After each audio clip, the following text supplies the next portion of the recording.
welcome to the Domestic Draft Podcast. I'm Evan Bierman here with Dan Slowick. Dan, what are you sipping on today? Start us up. It's a brewery. It's a sister brewery of a hard kombucha company. So the hard kombucha company's name is New Motion Beverages. The brewery is called Embolden. Embolden came second to the hard kombucha, but I'm drinking a German Pilsner by them called the Burden of Purity. And if you know about brewing laws, the purity law is something very popular in a lot of breweries. It's the old Bavarian. So the area around Munich, it's their old purity law that you're not allowed to use any other ingredients to brew your beer besides like the old school, like hops, water, and barley. So it's pretty good beer, actually. It's got a 3.7 on Untapped. It's super easy. I drank a couple of them when I bought them on Sunday.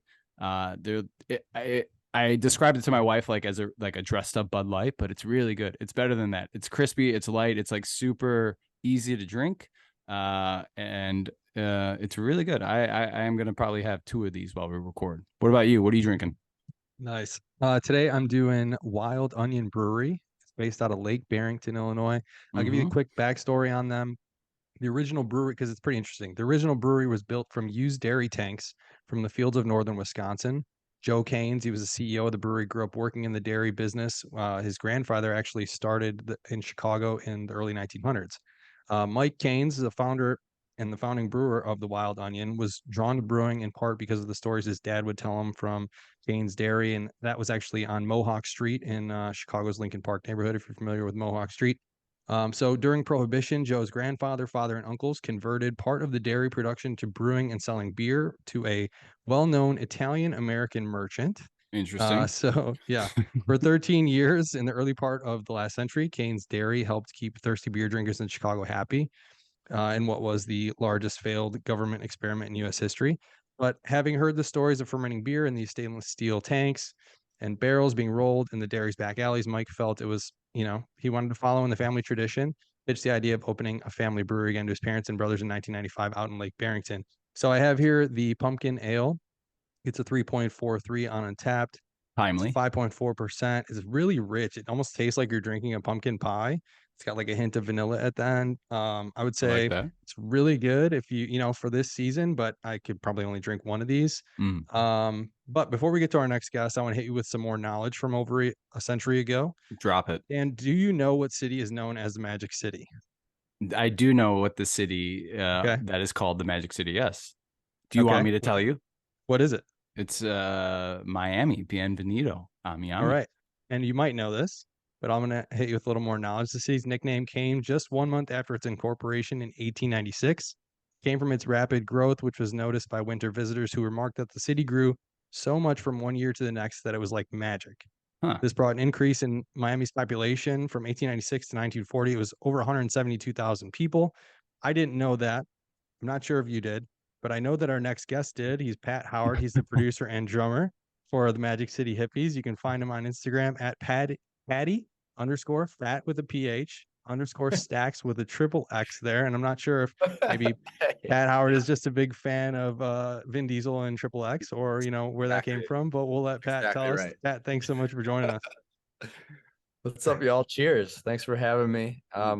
We definitely knew all of that about the incorporation of Miami. We did our research before naming the band, and that's all old news to me. There's actually Birmingham, Alabama also claims to be the Magic City. We've been told that many times when we've played there. But so there's a rival. There's a rival. Okay. I guess so. Should look up when, though, because 1896, I didn't realize it was that long ago in Miami. So we might have the real claim. The audience is gonna love if you drop that knowledge like in between songs. Like just so you know, we were first. We were first. It'll make good banter for the next Birmingham show. Yeah. Sure. We'll make some friends. So let's talk about your career. Getting into music. Is this something you did like your whole childhood? Did you have influence from your parents or siblings or family? Or is this something you kind of ventured out on your own? Like, how did you get into music? Everyone in my family has studied, an instrument at some point. I have 2 older sisters, and one of them was a very, very good vocalist and did musical theater and stuff. She also played drums actually for a little bit. And my oldest sister, flute. It was like school band stuff. But as far as my parents, I think the main thing was my dad growing up was a frustrated drummer and kind of shelved that, dream early on, spent a couple of years like really, really going for it, and just realized his talents kind of lied elsewhere, but he was always very interested in it, always paid attention, like noticed, the drummers of the 70s, the great drummers, he was really into John Bonham, and later on, like all the drummers who played on Steely Dan records. My dad was just like, didn't know much about it, but knew there was something special about certain records and grooves. And I guess the story goes, when I was little, I was like, I don't know, it might have been like 3 or 4 years old. I was like drumming in the backseat of the minivan or whatever. I think it was like Tusk or something by Fleetwood Mac, something simple. Yeah. And it's just doing that really loud. And it was normally probably pretty annoying or something. But my aunt, my dad's older sister, was like, he's like perfectly in time. On time. He's got good timing. And I was somewhere along the way, we were in like a kind of small house at that time. So it must have been, I can't imagine it being one person's decision alone to buy a 6-year-old a little drum set. Oh yeah, that's Kind gotta of be like a fun a- thing for parents about Yeah, right. Yeah. Yeah. Yeah, I was like my parents, my sisters, my grandma, like all in this house, and like I had obviously there's strict hours, only a certain spot of time. But yeah, I was lucky to be supported in the interest in that, like very early on. So I've been playing drums since I was 6 years old. Dang, that's it. When did you start looking at it as more of a career though, instead of like, a hobby or a side project? Some people pick up an instrument and they play it on the side. I have a lot of coworkers that are like, oh, I played the guitar, and like, I didn't even know that, this isn't your career, but for you, it has become that. And, at what point did that happen? Yeah, no, and growing up, I've had plenty of bandmates who are definitely good enough to have pursued careers in it, and who just their interests lied elsewhere, their careers took them elsewhere. But yeah, well, I think you're kind of dreaming and like playing pretend, the whole time, like you assemble your first. I guess maybe the first thing is to get to the point where you can play well enough where you could like get a band together and you could like participate. And that's a whole other phase. That's a whole other phase. I mean, there's the one thing your relationship with like studying an instrument and just like getting that's a solitary, like study, experience, like just getting fascinated and spending all this time, alone, like working on it and listening to things. And then like the dream of like getting a band together and like, I would play like, at the local park district or JCC or whatever. We'd play all these battle of the bands. I was always in bands with like kids who were a little bit older since I was in like 5th grade. I think 5th grade was my first band. Band in 5th grade. We were called 4 Foot Nothing. Yeah. Sick name.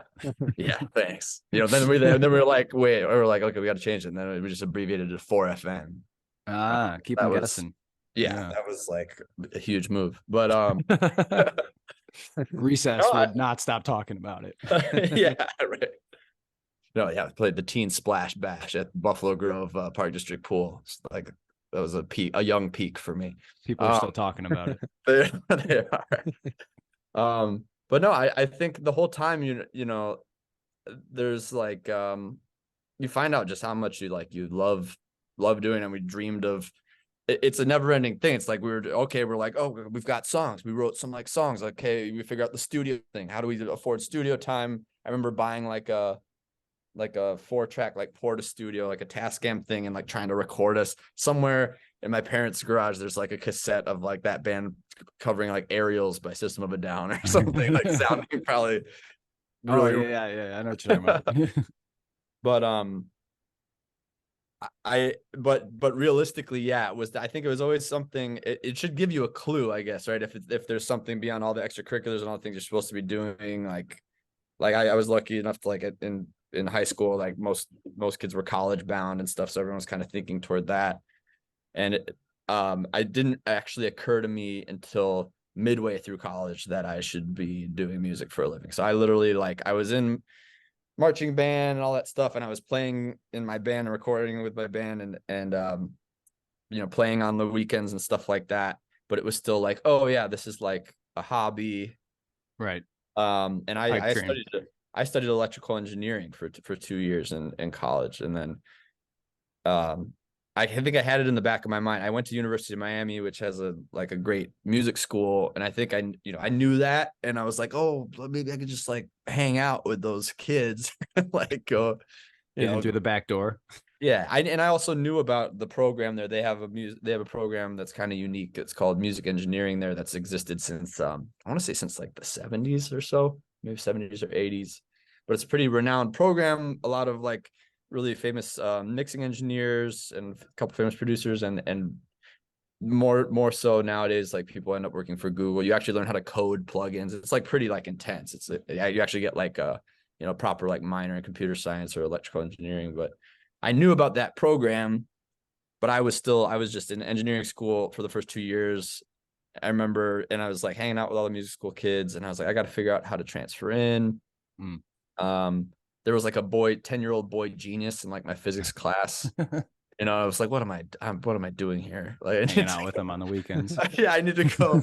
This kid's, was wrecking all the curves. He was getting like 110%, like all the tests. And so there was no curve on any of these really hard tests. And I was just like, this isn't, I'm not going to go like work for NASA or whatever. I need to figure this out. And so I back when I was going to school, I went to the library and I had to rent like a camcorder, like with a DVR, and like do a pre-screening audition tape. I remember making that with a couple of my friends.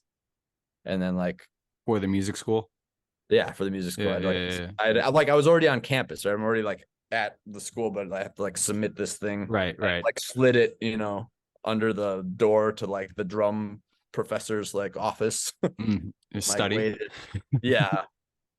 And they gave me the pre-screening went fine. Then I auditioned and I got in and got to study, music for the subsequent like 2.5 years. And that's so I to wrap this all up, answer your question, I didn't, as much as it would in hindsight be obvious that like this is the thing I love to do, that I'm like carving out free time to do and figuring out beyond like all the structure of school and sports and all that stuff, I didn't realize that I was actually gonna like go for that until about like 2 years into college. So like when I was like 20.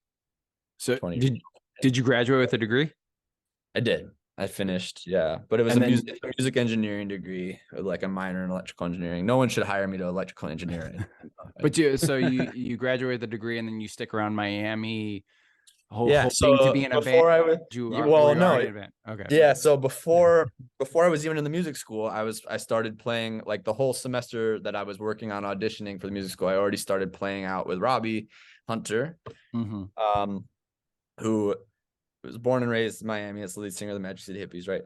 Born and raised in Miami, and he had been holding down a gig at the Barracuda Bar in Coconut Grove, which is like this. It's actually really so Miami Barracuda Bar and Coconut Grove. Oh, it's the best. It's there. They have the whole street in front of the place now. Is there sand on the floor? No, there's no. I mean, might as well be. It's the floor. I want to say now, I think the place is actually like, it's been doing really well for the past few years. But when we were playing there, it was like, the divey spot, but it's like deliberately divey. You know what I mean? It's like the charming. They don't need to do anything. Staple. People are going to show up. Yeah. It's a staple, but no, it's nice. They keep it nice over there. But we used to, I was already playing every Friday. I had a fake ID that said I was from like Indiana, that like me and my friends like figured out how to fake ID like, from the Midwest is from Indiana. Yeah, exactly. And it wouldn't get me into like, all these other kids, like the students from overseas and stuff. They were like going to like Club Live and stuff, like at the Fountain Blue in Miami Beach, and like I don't know, mine could barely get me like a case of beer like at the corner store. And so that was kind of the way for me to go out on the weekends and like to the bar crawl there, is I would just play. Like no one cared. Like I'd go play, and I wouldn't get paid anything. We'd just get tips, and I'd just get like the relationship was already established with Robbie. So like go play. You just like, all right, we got this gig. Like come on, play. Did you have to audition or anything, or did he know you from music school or a friend? I was already jamming with some friends, like my housemates at the time. One of my housemates' friends was this bass player named Sean Saul. He was an incredible bass player, could play like Jaco Pastorius, like just insane. And he was playing with Robbie. Robbie, used to just beatbox and loop and play alone, but he was always wanted like bandmates, and he was pretty fast and loose about it. He'd just be like, yeah, sure. Like someone would be like, hey, can so and so like come play? And he was like, yeah. Like he would let people, you know, he met Sean, who was in the music school, and was like an extremely gifted bass player. And then he asked me, he's like, hey, there's this dude, Rob, he's like, you know, playing this gig or whatever. You want to play drums? He said he wants a drummer. And so I was like, yeah, sure. So I literally met Robbie. Showed up. I know, yeah. I literally met him on the street in front of the bar, and then he helped me carry my kick drum. I was like, hey, Robbie, Pat, nice to meet you. I carried my kick drum inside, and like we like played, you know, music for like 4 hours, like in front of people. Damn. There's For the no first rehearsal. time? No rehearsal or anything? No Wow. rehearsal. No rehearsal.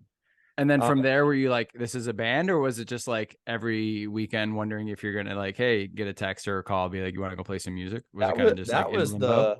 That was the highlight of my week, was just that Friday gig. I loved that I got to go play out and go like drink and jam, and it was also an instant. You know how it is when like personalities click or whatever. It's a similar thing with groove and with music. As a drummer, it's an interesting thing. Like normally you find it with a bass player because you're more kind of like tempo.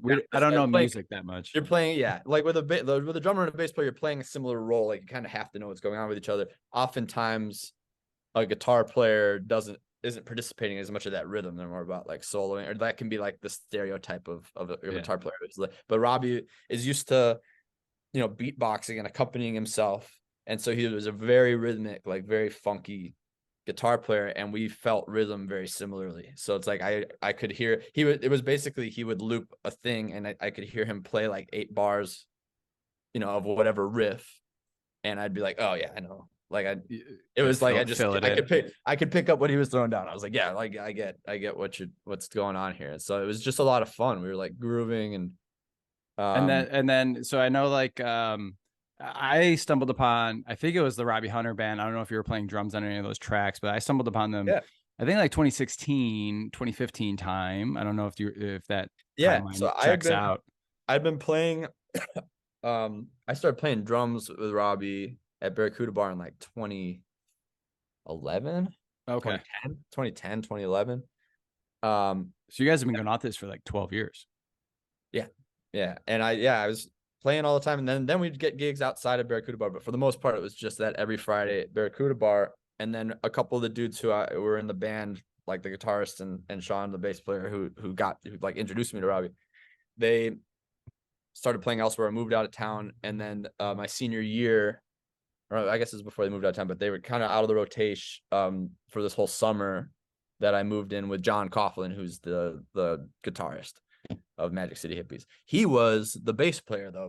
What happened then, the summer that Sean and Brennan, who has originally played guitar with us at Barracuda Bar, when they weren't around and I moved into this new living situation with John, he hopped on the gig. I was like, oh, I'm gonna go play with Robbie.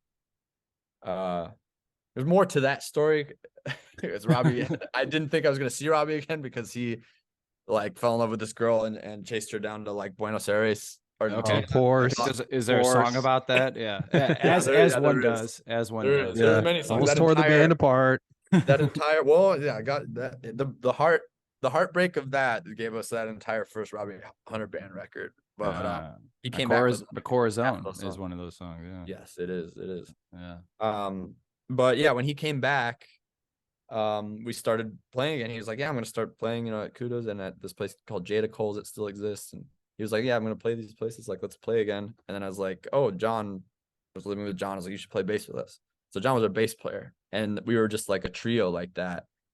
So then where is the moment you guys are kind of that trio? You're playing, you're doing like the once a week gig, but it's kind of like, is it going anywhere or whatnot? Like, where does the progression go? Or is there like a song or a video that got put out or something that gave you guys traction?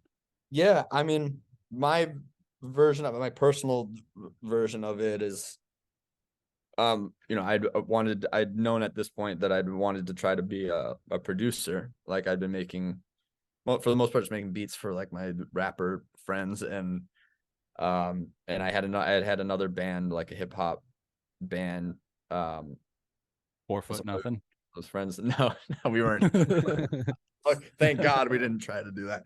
But no, but I had, you know, like started to record and produce and stuff. And I like, it just takes a while to not be like, for it not sound amateur. I mean, I think it's still, it's a lifelong career long thing, but it was just, there's this asymptote that you try to get past or whatever, where like you're doing your thing and you have the support, like you're good enough to like where you can tell you've got a knack for it, but it's not going to transcend your friend group or your family's support of like, oh yeah, your band, and like, oh, these records or whatever. Right. And I finally, after years of it, I had like pretty soon into starting to play with Robbie in like 2011, I was like trying to record, trying to like add layers, you know, to like his song. He had songs that he had written, and he had a whole like self-produced album, you know, done or whatever, that sounded pretty good.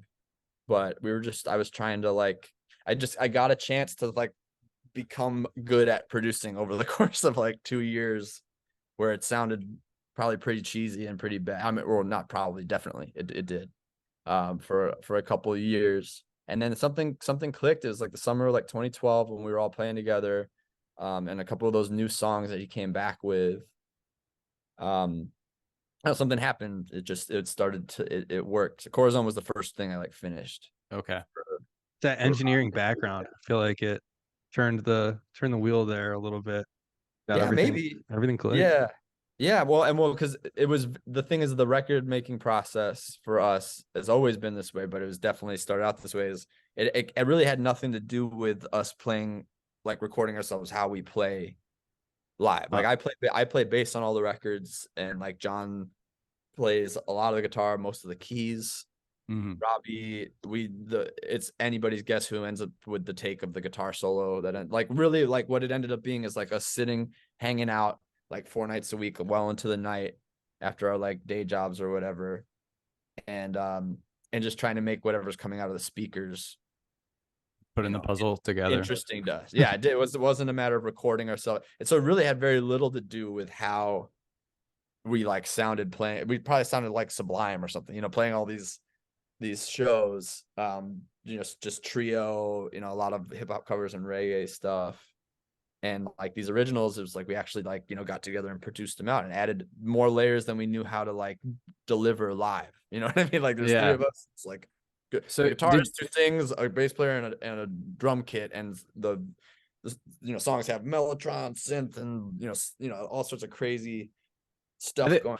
I think one of the first songs that I like started sharing out to my friend group after listening, I think it was Burnt. Is it BRNT or something like, with the MC Burnt, horns or whatever? The MFA horns, yeah. Oh yeah, sorry. And that's obviously adding like a lot of layers, a lot of things that you don't normally do. I'm just curious too. You're talking about like producing, and you're the one who kind of like, you know, puts it all together. You're producing it. Do you listen to your music after it's out? Yeah, but there's a certain like, I don't know, what's the opposite of like grace period? There's a certain amount of time that needs to elapse before you can do that and actually forget about all the things. Like I've heard other artists I look up to like talk about it in the same way, so I've accepted that it's inevitable, it's not a toxic thing. But like you always aim super high, and you really never quite get that, you know, like you're aiming for a certain quality of sound or a certain, you know, whatever it is, perfection, I don't know, you know, whatever, a global hit, mega smash hit, you know. Yeah.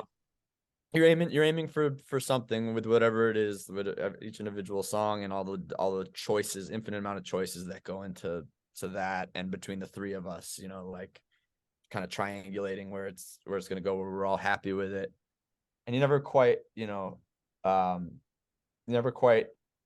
make that, but you end up with something that you can live with, and you put it out, and it's nice to see it. It's like very helpful when people like it, because then you're like, okay, well, whatever, it was all fine.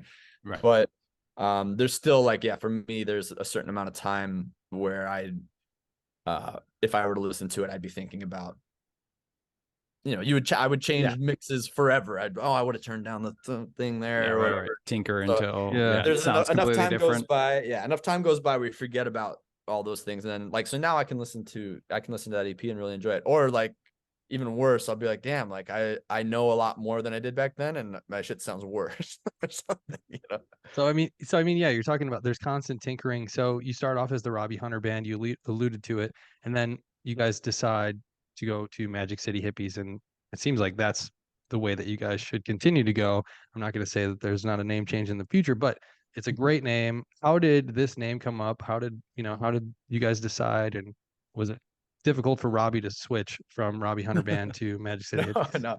no, yeah, that's the thing. There's no ego involved whatsoever with that naming. That was literally we just didn't have. We made Corazon, we made Hard on Me, and we like had an album brewing. We had enough songs. This is in like 2013, and we needed a name to put it out under, and we were like, we'd been playing all these shows. It was Robbie's gigs, they're his songs, he's the front man. We were like, oh, you can just be Robbie Hunter. Like, we'll just work on all this music together. Like, we were fine with that. And he's like, no, like, but we're a band. I was like, okay. And then it's like Robbie Hunter Band. I'm like, oh, okay. So we're a Robbie Hunter Band. And it was just like we all felt totally, mild about that. We were just like, yeah, a Robbie Hunter Band. Like, what else would we be called? Could and be then 4 foot nothing. Right, could be 4 foot nothing. Hey guys, did they ask you about former names? Be like, anyone got any good ones? One of my better band names. I played bass in a band in high school called the Scuba Ninjas, and that was a good. That was a pretty good one. There you go. That's pretty good. Yeah, I don't know if that would go as far. Yeah, we could always become the Scuba Ninjas 2.0, but next album title. Yeah, but no, it was halfway through that first record. We had put out Corazon. Nothing actually happened with Corazon when we put it out. Originally, it was just like collecting dust on the internet, and then we made Hard on Me, which is like, I don't know, I guess pretty catchy or something. And that it had like a yep, exactly, there it is. That had like a viral moment, I guess, with the blogs and hype. And at the time, Hype Machine was like a big deal. Like the blog ranking music thing. It's not a big deal anymore. I don't know if it even exists anymore, but that way it was like number one on Hype Machine and stuff. And so like something would happen where like, the music blew up in a very indie little way on the internet. And it was nothing any of us or anybody I knew had ever experienced before, because I was always in bands where we're just like slinging our CD at the show, or just friends come out to support, and that we never had any sort of reach and like beyond that. So it was like the first song that we had that like transcended like our local situation and everything like that. And we didn't know how, because all we'd done is like submit it to these blogs. We had no idea what we were doing, so we're like, we can't change the band name now. But basically, in the middle of that happening and us deciding to finish a record, we wrote a song called Magic City Hippies, and we're like, oh, that should be. It became the album title, but we're like, we really, I think we all knew too. We're like, we should be called Magic City Hippies. We're like, what do we do now? We have no idea how we did this, but we have a song that's like doing well on the internet. Like, we're not about to like create a bunch of confusion and like, change the band name. We wanted the breadcrumbs like to lead people, to us and our music. Worked out. Really, yeah. So it took us a few years to finally, when we were working on the EP was supposed to be an album, but we had a few more songs that didn't end up coming together in time, and we were like, we're gonna make this EP our transition into being called Magic City Hippies, and that's what we did. Has that like new name and the shift in the name, has that allowed kind of because I think so, the sound to evolve as well, right? Because I've listened to the old EP and then up into these new albums too. Like, the sound has definitely changed. Yeah, I mean, that's just the years of and is it the name, or just like the experience, the wanting to explore more, push your identical limits? It's identical. Like, the Robbie Hunter Band is me, John, and Robbie, and the EP is me, John, and Robbie, and just enlisting more.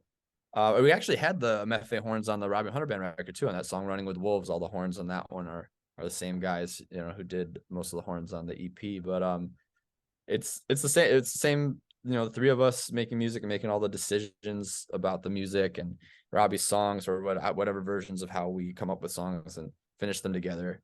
I think I think bands call themselves whatever they want, and I think people can get an impression of a band name, whether it's a good band name or not, based on like not knowing about the band at all. But I think it really just ends up being something you accept at face value. You know, it's like, is the Foo Fighters? I don't know. That's the band. Right. Arctic Monkeys. You know, but we all know them, and Mhm. like they filled out the name with all this lore and this catalog of music and whatever. So I think you can be called whatever you want. Whatever.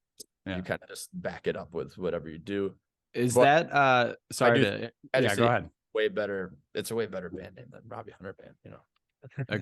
Agreed. Was the hard on me, was that the moment you guys like thought about success as a band, or was there a different moment maybe later on where you're like, all right, we can quit our jobs, this is kind of what we're doing full time?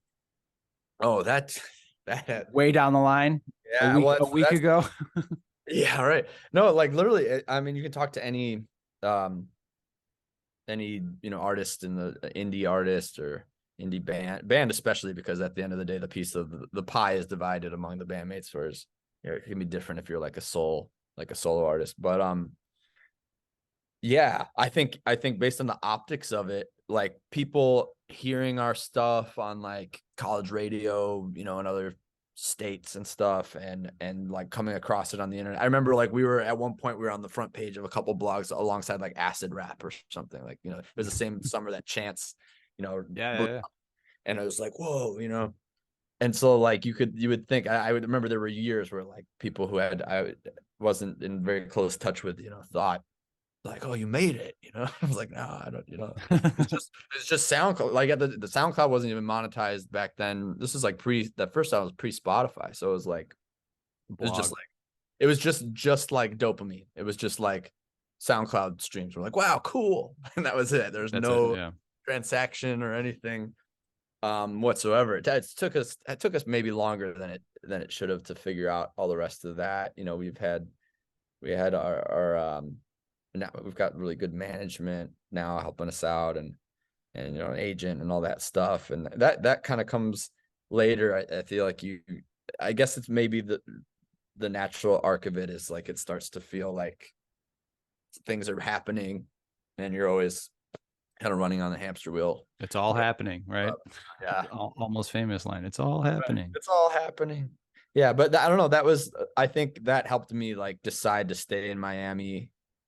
Because me and John both finished school, you know, and like that was naturally when like most of our friends, you know, who'd gone to school either went to, the kids moved to New York or LA or Nashville, and we stuck around, you know, to make the rest of that record and to kind of follow, to see that through, you know, to see we realized like we were doing something right, and we all acknowledged internally that I think this is what we'd kind of always wanted. John, you know, always played in bands since he was in junior high and stuff. And like, you know, Robbie's like, Robbie never really studied music, but he's just a natural songwriter. That's the thing. He didn't like go to a program to like try to be the next John Mayer or something. He like literally, it's kind of like a form of almost like diary or something for him. You know, he just writes. It just like happens. He needs to do it. Just talented. What's the tour experience like being a musician on tour? Is there like a favorite part of that, a worst part? What is the packing process like? I mean, you know, you're not just leaving for a weekend, you're the going essentials, for months the on best end. road Yeah, stop, like what are candy. you packing? Yeah. Well, tours, okay. What's tour like? The thing I like about tour that it's also like difficult to deal with, like when you come back from it, is life is every day is very purposeful. It's a very simple purpose. Get from city A to city B, play like there's a bunch of tasks in between, you're setting up and all this stuff, but like play a great show, like deliver a show, play the best show you can. And then there's people there waiting, you know, ideally who bought tickets, hopefully. And you always, you know, go and talk. You know, we've got some regular, you know, we've befriended a lot of our fans over the years who would like come to so many shows, and we go, you know, talk to everybody and catch up and hang out and sign stuff. And like you get this massive just onslaught of kindness, you know, from people, and it's just like, oh, this song like really means a lot to me. And like there's all this stuff where it's all these doubts and all the things that that you go crazy about while you're like alone in a studio. You know, we've made all our records like in my like bedroom for the most part until we started renting like rooms recently. But you know, we're in there together, like making all these choices and like stressing about stuff. And it's just, I don't know, it's an amazing thing. And then like numbers, you see stuff on Spotify and it's like, is it streaming well? I don't know. Like, and you see like real fucking people, you know, people there singing the words to the song that you thought like nobody cared about because it's not like in our top 5 on Spotify, and like hearing their stories and like what they're, you know, getting people through a rough breakup or divorce, or like, you know, we've had parents come out, they lost their kid was like a big fan of ours and they passed away and they're at the you know, like just stuff where it's just like, oh, Definitely. Yeah. really very real, very beautiful stuff. So every day ends with like that experience. You play this show, your adrenaline peaks at like, you know, 11 p.m. midnight or whatever, and then you go through that's the really gratifying social experience, and then it's like rinse and repeat.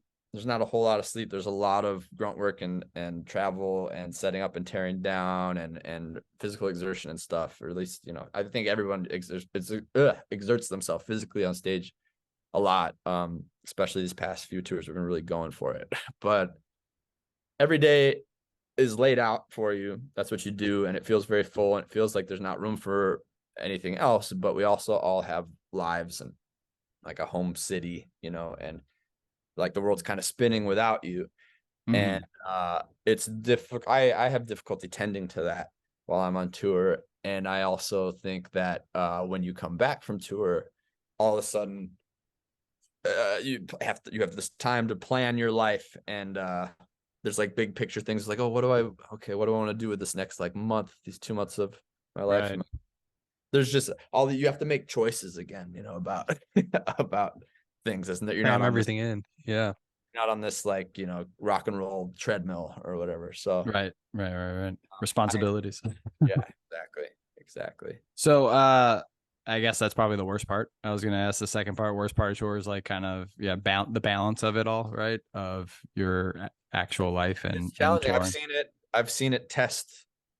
Every single one of us has had our you know, our long-term relationships and everything tested by not like based on any personality stuff or anything, but just based on the challenges of like being out on the road and doing that for that amount of time, what it requires, you know, to do it. And it's like it's something we love, and it's something we're figuring out how to do, you know, more comfortably and more healthily. And, you know, seems to be working, man. Yeah, I think so. We had a really great time on this last one, and the one at the top of next year is going to be insane. We're going to be on a bus for the first time, which is hell yeah. The momentum is huge. Are you going to miss the U-Haul vans? And I think there will be things that we miss about it. Yeah. I'll let you know what those are. Yeah. It's not going to be much, but I'll let you. Yeah. The pilot, making a stop, gas station coffee stops, you know. Yeah. There you go. Yeah, you're making a stop out in Chicago in January, end of January 26th. We looked up, and you'll be out in North Park, San Diego, out by Dan, February 24th. So if you're in those areas, definitely check out Magic City Hippies. So we got to ask before we get you out of here. Really appreciate your time again. You're out in LA now. We talked about it. You have the studio. What's in the future for you, and what's in the future for the band? Well, we are chipping away at a bunch of new music right now. I'm actually nice. So we're recording this. I mean, can I say the date that we're recording this on? Right? Is that? Yeah, that's fine. Yeah. So it's October 17th. So in a week from yesterday, John is coming out here, and we're gonna tag team, you know, some guitar parts and arrangement stuff on a bunch of the new songs, and then Robbie's gonna come out and join us. And this is the new studio. That looks awesome. That's where you guys are gonna record in that studio that you. Yeah. This is nice. You got a name for it? We've been tentatively. There was so much construction and so much elbow grease involved in getting it ready to go that me and my studio partner Rob kept calling it the job site. So we're like, this job site. There you go. Job site studios. But it's also in a part of town that's right between Little Tokyo and Skid Row. So I call it Skid Rokio. But Skid Rokio. That's that. I like that one. That's a good one. Gotta get a nice ring to it. Yeah. Yeah, we'll see if that one sticks. But yeah, the band will be making a bunch of noise in this here room over the next, you know, few weeks, and then like month and a half, John's gonna be out here in LA, and yeah, we're just trying to get a whole bunch of new music done, because we want to put it out, and we really want to play it live. And yeah, that's what's next for the band, is bunch of new music, a big tour. And then yeah, I don't know, for me, just, that's kind of the biggest thing, on the horizon right now. But I'm out here producing music. I work on music every day. Feel very, very blessed to be able to do that. It's obviously a lot going on in the world. And yeah, just working on new music and making new musical friends. And It's all good. Yeah, hopefully, maybe there'll be some new collaborators, out of that group of new musical friends on the Magic City Hippie stuff. Who knows? It's just it's a lovely thing to get to focus so much energy on that. So yeah. Love it. Pat, man, thank you so much for giving us your time tonight. He is a producer and drummer for Magic City Hippies. You can find him on Instagram at Patty_fat_stacks. One of the best handles there. Thanks so much for giving us some time tonight, man. Thanks again, Pat. Thank you so much. All right. Thanks again to our guest, Pat Howard. Again, he's the producer and drummer for the Magic City Hippies. You can find him on Instagram at Fatty_fat_stacks. Now, to end the show, we just want to drop you with a few